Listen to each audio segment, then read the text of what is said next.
morning, campers. And I'm just leaving the Storybrook shelter. Kind of a busy shelter last night. There's probably at least 4, maybe 5 in the shelter. And then there was, let me see, 1, 2, 3, 4, 5, at least 5 tents. Not including my own, so 5 other tents that I remember seeing.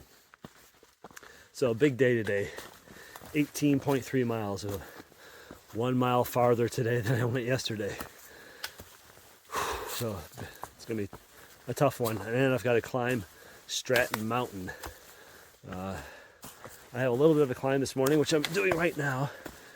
And then it goes down, and then it goes up, a big up, like a 2,000 foot climb. That's 2,000 foot in elevation. I talked to some of the guys who did it yesterday, and they said, yeah, there's not a lot of switchbacks. It's pretty much straight up, but it's not super steep. So they say. I don't know how much gear they were carrying.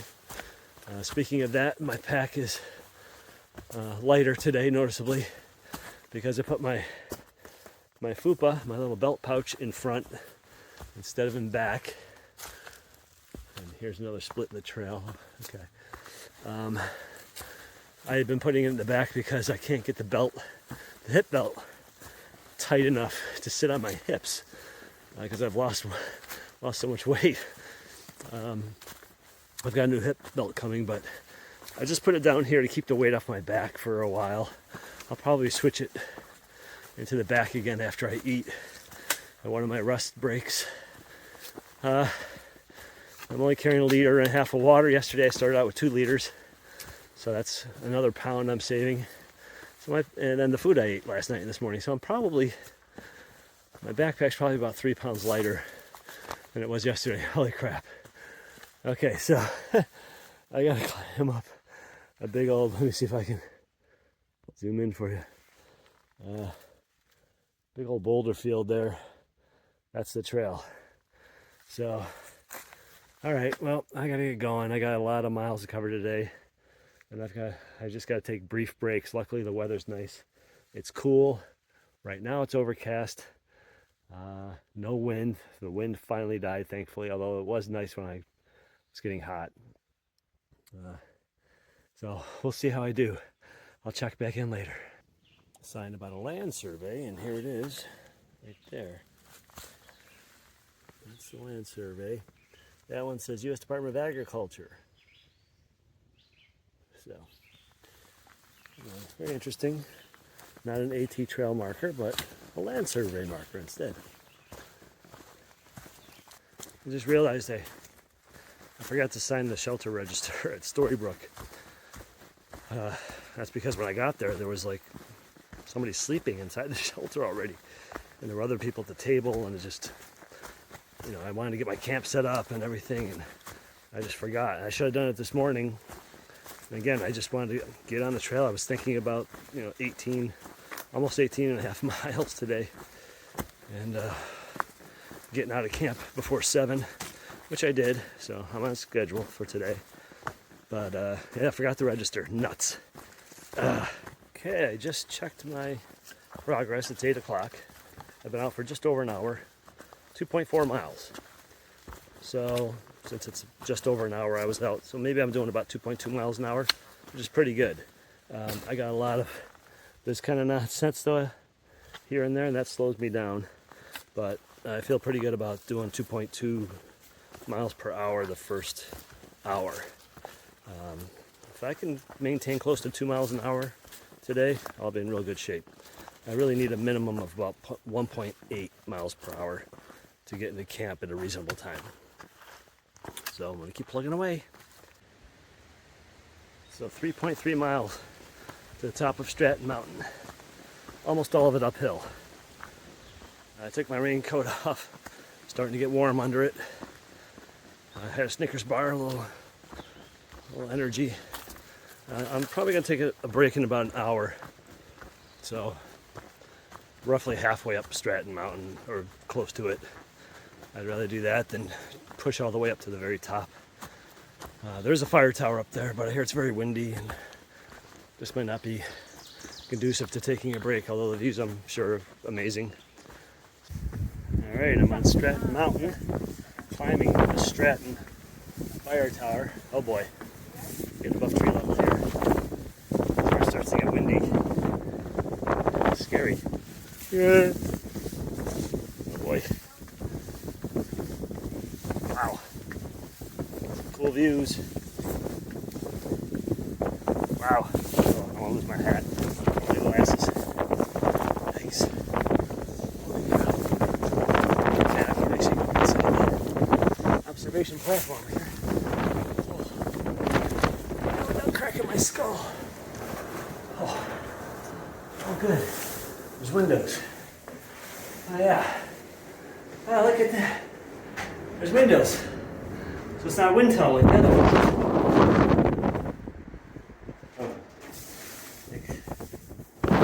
Oh, there's a pane missing from. I was like, there's a big gust of wind that just came through. Where did that come from? All right. So I made it up.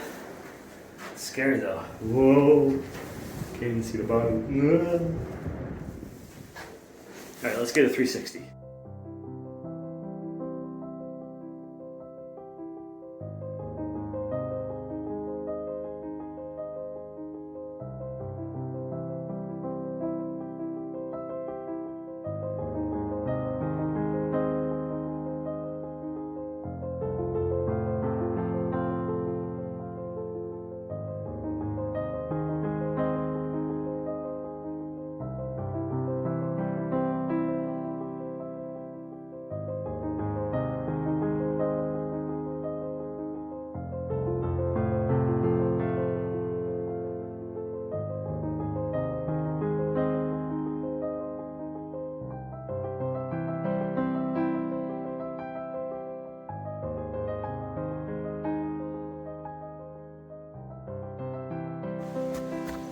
So I'm headed back down Stratton Mountain.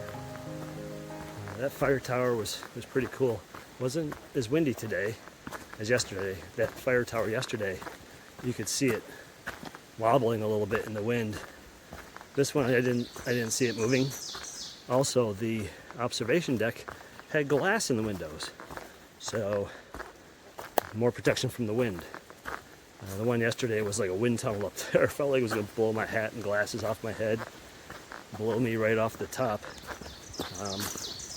So some nice views. And honestly, the climb up there wasn't as bad as I thought. It didn't seem to take as long as I thought it would, and it wasn't as steep as I thought it was going to be. And there were more little flat sections to kind of give yourself a break before the next little uphill push. I'm going back down now the other side. I'm about a half hour or so away from the Stratton shelter, Stratton Pond shelter, Stratton Mountain shelter, whatever it's called. I'm going to take my lunch break there. That's about the 10.5 mile mark, 10.4 I think. And that'll leave just about 8 miles left after that to finish off my hike today. So I'll have my break there, and I'll have one more break somewhere around the 15 mile mark, between 15 and 16 mile mark, and then I'll only have about 3 miles left to wrap up the day. I remembered I forgot to mention when I was on Stratton Mountain. Stratton Mountain is the mountain that Benton Mackaye was on when he got the inspiration for the Appalachian Trail. So that's the mountain I said had a big climb this morning, and then a big descent, and I climbed the fire tower at the top. Yeah, that's Stratton Mountain. That's the mountain Benton Mackaye was on, or walking the trails or whatever, when he got the inspiration for the idea for an Appalachian Trail. So it's kind of poetic that the Appalachian Trail goes up and over Stratton Mountain, right where the fire tower is, and takes you down to Stratton Pond, and you get to see Stratton Mountain, possibly the way Benton Mackaye did before he got the little light bulb going off in his head, the idea for the Appalachian Trail. Kind of cool. Liebrook Wilderness, Green Mountain National Forest. Closed to motor vehicles, motorized equipment, hang gliders, and bicycles. Well, sorry folks to disappoint you, but you're not going to get to see me hang gliding after all. Womp, womp, womp, womp. So I just took a break at the Stratton shelter, Stratton Pond shelter, and really nice shelter. More shelters should be built like that. I like the way they had it with the bunks, very long, very deep shelter. So there was a long bunk on either side that you could have two people, head to toe, and then head to toe, all along the side wall. That's how deep it is. And then there's a loft, and there's a big overhang with a picnic table under it. Very nice shelter. The catch is it's $5 a night because there's a caretaker who takes care of it. So that's just something to keep in mind. So this is why they call it Vermud. There's still quite a bit of mud here left over.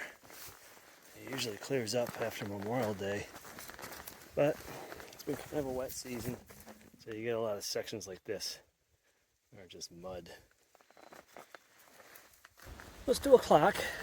I checked my GPS position, and I've got 5.1 miles to go to the shelter I'm staying at, which means I've come 13.2 miles, half marathon essentially, in about 7 hours. That includes a couple breaks. I was going to take a break at the next shelter, which is only 2.1 miles, but it's half a mile off the trail.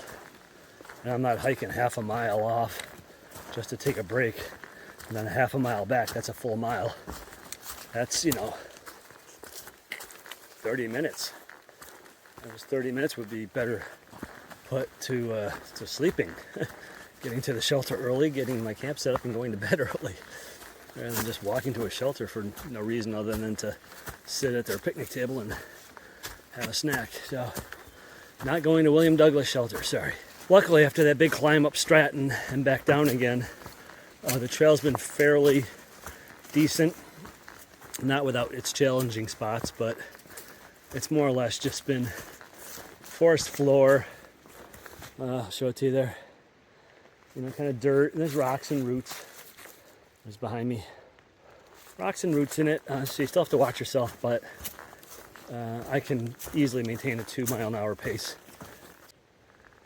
I like it when these birch trees peel like this, because then you can get this really fresh layer like that. It looks like some kind of Morse code or something in the bark. Really nice, clean, fresh layer of bark. And the rest of them are all slowly peeling. This one's really peeling. Look at that one. Peeling a lot. But there's no nice fresh layer like there's on this one. It's really nice. I wonder why those lines are there. I don't know what this thing used to be, but they've repurposed it as a sign for the long trail. I don't know if you can see that or not. Long trail north. And by the way, this bridge is out. Wow. Why is it so dark? I don't know. But in any event, that bridge is out. So I had to cross the creek across stones. So I just took my last break of the day, about 3 miles short of the shelter. So I just had some trail mix by the creek back there and some more water. So 3 miles.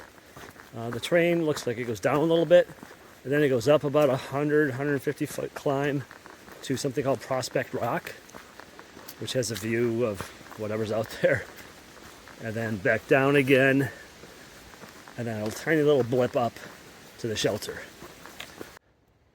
So there it is, just 2 minutes after I heard the laughter, I saw that sign, and I'm off now to check out the Spruce Peak Shelter. Okay, I want to show you a real-world example of an Ursack hang. This is on the AT, and here's my Ursack. And what I did was I propped it up on that branch. Let me zoom out a little bit. Just propped up on that branch. I wrapped the cord around twice, as you can see, to take up some slack. And then I actually clipped a carabiner to the branch as well, and also through the loop in the cord, of course, which is kind of hidden under there, but you can see. So anything that knocks that down, I'm going to know, because it's going to be hanging. If nothing touches it, it should be pretty much like that tomorrow morning. So, let's see how I make out.